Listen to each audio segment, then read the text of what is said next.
გარდაცვლილი გოგიტა აბაშიძის ოჯახში ამჟამად ორი არასრულწლოვანი უკიდურესად მძიმე სიტუაციაში ცხოვრობს.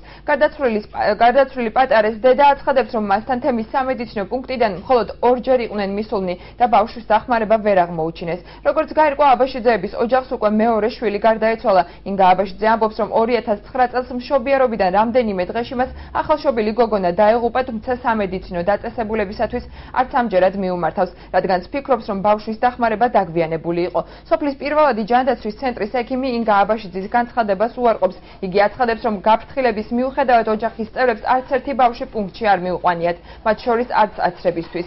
სამედიცინო ისტორია კი ადასტურებს, რომ ექიმმა პატარა გოგიტა ბინაზე 5 ჯერ მოინახულა. ეკა ცინცაძე აქვე დასძენს, რომ მშობლებს უფლება აქვს ექიმის მომსახურებაზე უარი განაცხადოს, ამისთვის სპეციალური ჟურნალიც გვაჩვენა, სადაც მშობელი უარს ადასტურებს.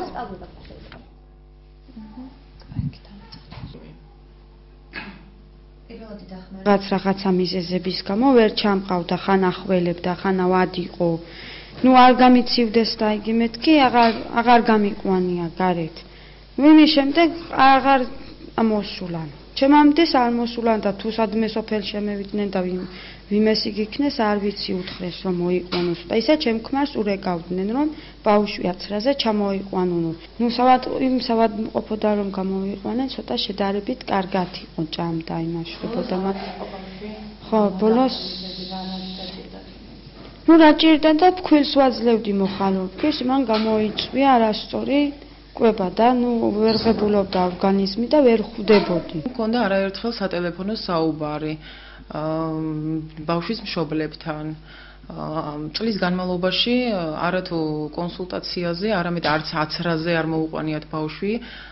წლის განმავლობაში ეკუთვნოდა აცრების ეროვნული კალენდრის მიხედვით ბავშვს 4 აცრა, თუმცა არც ერთი აცრა არ აქვს ჩატარებული.